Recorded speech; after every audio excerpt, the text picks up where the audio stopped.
Hey everybody, it's Kevin. As promised in my first video covering my initial review and impressions of the Falcon PEV09, I'm back with another video focusing on its overall performance. I also have one correction to make from my last video, which is par for the course when creating real-time honest feedback about these types of products. I think it's important to make sure you guys have, reliable information from which to make decisions. Also, I've got a nice surprise at the end of the video for those of you who are in the market for one of these bad boys, so make sure you watch through to the end and let's go ahead and get at it. I'm going to cover a few points on the 09's overall performance: speed, braking, battery life, suspension, and then I'm going to give the 09 an Online Shopping My Way overall satisfaction rating on a 5-star rating scale. And finally, I'll be sharing some of my personal recommendations for riders to help you get the most out of your experience. If you haven't yet subscribed to the Online Shopping My Way channel though, please take a moment to do that now and click that notification button as well so that you can stay up to date with my latest reviews. Alright, so the first topic is going to be speed for the 09. I did mention earlier that I needed to correct a mistake I made in my first video on my initial impressions of the 09. I stated that I was only able to achieve about 22 miles per hour weighing in around 200 pounds with my pack, but I actually broke that speed a few nights ago in a bike lane in an open stretch of the road. So turns out my mistake was to assume that the rate of acceleration should be the same all the way through the top end speed. Thus the reason I stopped pushing and assumed I'd really not be able to reach anywhere near 28 miles an hour as advertised. I actually hit 26 miles per hour the other night, and I was seriously grinning from ear to ear when I looked down at the display mount and saw those big bright numbers. Honestly, I was satisfied with 22 miles per hour, but I'll take 26 miles per hour any day of the week. So again, if you're less than 180 pounds though, I'm sure you'll be able to hover up near its top range, not a problem. So this is actually great news for everyone. So on speed, I'm going to go ahead and give the 09 a 4 out of 5 stars in the speed category. Alright, so on to braking. I actually spent some time adjusting both the drum brake in the rear as well as the front disc brake to get it just where I wanted it. The braking overall is excellent on the 09, so 4.5 out of 5 stars in my experience on that. I like everything from my tire pressure to braking and throttle response calibrated to my own personal touch, so that way the machine feels more like it's an extension of myself than a separate entity when I'm in motion. Not everyone's going to really appreciate this level of attention to detail, so if you don't, whatever, that's fine. It's still a great fit for most riders. So I will suggest that you regularly clean the front disc brake with brake cleaner fluid or even just some alcohol on a clean rag, just to keep the residue and dirt from building up. This will help the calipers keep a tight grip on the disc when braking, so that it's more responsive when the handbrake is engaged. All right, so again, this is important for safety, so please keep that in mind. All right, so on to battery life. I'm going to give the battery life on the 09 a 4.5 out of 5 stars because I've ridden hard, pushing the limits of this machine, mostly so that I could give good feedback for this video. I don't generally have a need to push it this hard for regular commutes, so I'm more than satisfied with the fact that I've always returned home from anywhere from 5 to 8 miles on average these commutes with nearly half my battery life left. I will say though that there were times when the battery gauge kind of dropped below the halfway mark. It was like momentarily, I don't know what that's about, but it always jumped back up to 1/2 or full charge or wherever it was when I started. But I don't really know how to explain that or what to attribute that to, but it didn't really affect the scooter's performance in any way, and I've never run close to being on empty on any of my commutes. So all things considered, if I were more conservative on the throttle, I could easily get well over 20 miles out of one charge, possibly more. I could easily see that. Okay, so suspension. I'm going to give the 09 4 out of 5 stars on suspension with one clarification. It is an off-road capable scooter, for taking shortcuts over grass or loose gravel, but it's not an official off-road scooter. Although RevRides does offer off-road tires for this model at an additional charge, so please keep that in mind when riding. I did spend most of my time on asphalt and concrete, but I don't shy away from taking alternative routes to get me where I'm going if I need to. It does handle well considering it isn't an off-road scooter, but it can get a little bumpy on sidewalks where there are like wider gaps and spaces on the concrete between the sidewalk. Sometimes it's just like a little rigid and it can get pretty bumpy. Overall, I never feel like I'm gonna lose control, but the front spring can bottom out more easily than the air suspension in the back.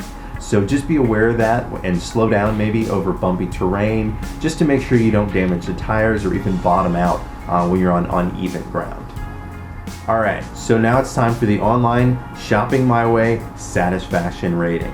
I'm gonna go ahead and give the Zero 9 a 4.25 out of 5 stars. The Zero 9 is by far the best value for the money and an everyday commuter scooter. It's miles ahead of those rental scooters you'll find like around town, with astronomically more speed and responsiveness from the throttle and braking. You can take it on residential roads and bike lanes in the city with relative ease, and know that you have enough power to move when you really need to. A lot of people think of speed as a fun feature, and it really is, but the truth is, having the ability to kind of surge ahead in more heavily populated areas or to get out of a close call situation is nothing less than a necessity as a safety feature. With that, let's start from the top with my personal recommendations to ensure you get the most out of your experience with the Zero 9. First, get yourself a helmet. There are some pretty dope helmets out there, but they can get pretty expensive real quick. So, even a basic bicycle helmet will do the trick. So, whatever it is you do, just protect yourself. All right, so next up is going to be padding and protection. You can get a basic rollerblading pads ensemble for around $20 with elbow pads, just in case you take a tumble. Those would definitely come in handy. It will also likely come with knee pads, which is probably where most of the long-term damage besides injury to the head might occur when flying around at speeds above 20 miles an hour. Also, I would recommend having some wrist guards. They're a great idea too, since if you have any natural instincts or reflexes at all, you may be forced to break your fall with your hands or forearms to protect your head from direct impact. Lastly, get yourself some gloves that are comfortable and will provide extra padding on the palms of your hands. I don't really care for the gloves with full fingered sleeves, but that's just me. I like the sensitivity that comes with feeling the throttle and the brakes whenever I ride. So, theft deterrent.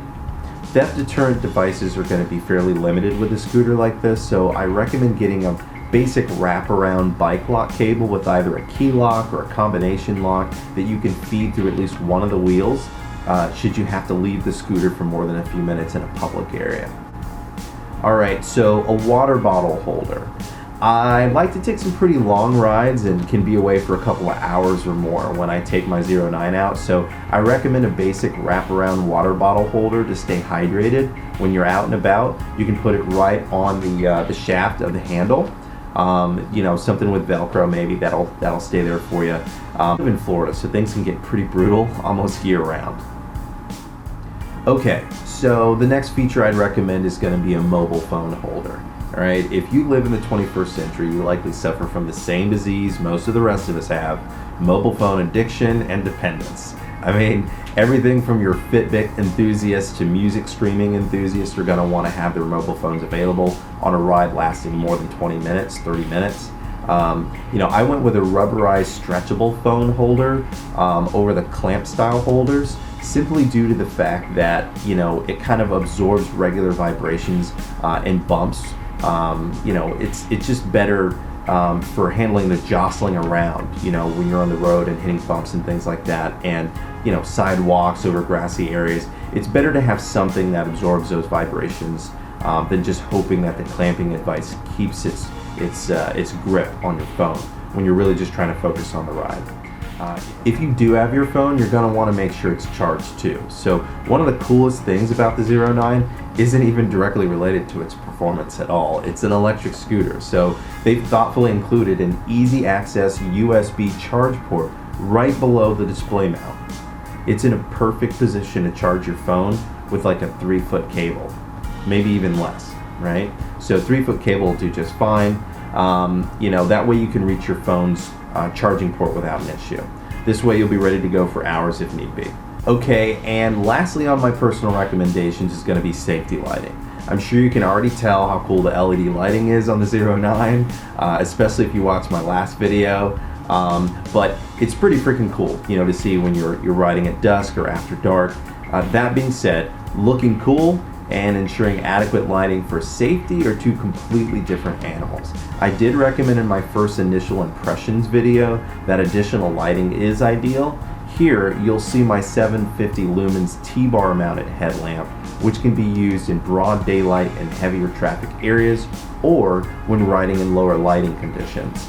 Also, there is an LED tail light that I could use to put on my backpack if you ride with a pack. I tend to, just so I can carry things if I want. But that way you can attach it to your backpack and make sure you can be well seen, well lit in the dark, especially if you're on the road and this car's coming up behind you. So I told you guys I had a nice surprise for you if you stuck around till the end of the video. So here goes.